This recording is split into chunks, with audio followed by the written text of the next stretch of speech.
We thought it was over. We thought we were safe.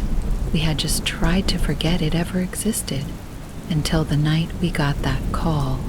Erica's boyfriend calls to let us know he will be a little late cause he's helping an old lady with her bags to the 13th floor. We stared at each other. We knew we had to confront it again, and this time we may not be as lucky.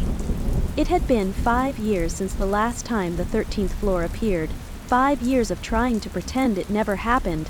5 years of telling myself the man in the suit wasn't real. 5 years of believing we had escaped. And then, one evening, everything started again. Erica was pacing, her phone pressed against her ear. Her boyfriend, David, was supposed to be here 20 minutes ago. "Where are you?" she sighed, frustration lacing her voice. I half listened from the kitchen, pouring myself a cup of coffee. Then, her body went rigid. "What did you just say?" My stomach clenched. Erica turned to me, her face pale. She covered the receiver and whispered, "David said he's helping an old woman take her groceries to the 13th floor." The coffee cup slipped from my hands, shattered against the floor, because I already knew David wasn't coming back. I grabbed the phone from Erica. "David," I said, heart racing, "listen to me. There is no 13th floor. Get out of there." Static. Then, his voice, distant, hollow. "I'll call you back, babe. The elevator just got here." Then the line went dead. I stared at the phone, my breath caught in my throat. Erica grabbed my arm. "We have to stop him," I nodded.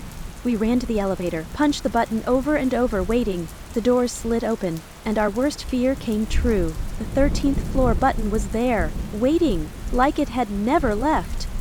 Mike had been right all those years ago. Some doors never stay closed. The moment we stepped inside, the doors shut on their own. The elevator lurched upward. The buttons flickered until only one remained lit. 13, Erica clutched my arm. "Mia, I'm scared." So was I. The elevator dinged. The doors slid open, and we stepped into a nightmare. It was the same hallway, old, stale, frozen in time, and at the far end, a frail old woman stood by apartment 1309. Her back was turned, her shopping bag sat at her feet, and standing beside her, motionless, was David. "David?" Erica called. He didn't move. The old woman's shoulders twitched. Then, she turned. I gasped. Her face was blurred, like an out-of-focus photograph, like she wasn't real. "Thank you for your help, dear," she said softly.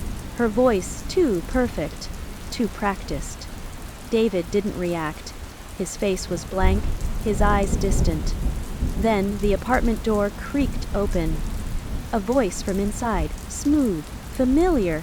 "Ah, welcome back, Mia." The man in the suit stepped into the doorway and smiled. My body went cold.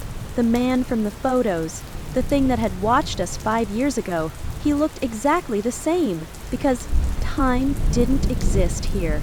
He tilted his head. "It was only a matter of time before you returned."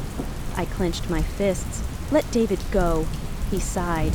"You know how this works." I did. The Hollow Ones had taken Eleanor Blackwood. They had tried to take us. Now they had David. And they wouldn't let him go unless we offered something in return. A trade. My stomach twisted. Erica's voice was a broken whisper. "Mia, I think they want one of us." The man smiled.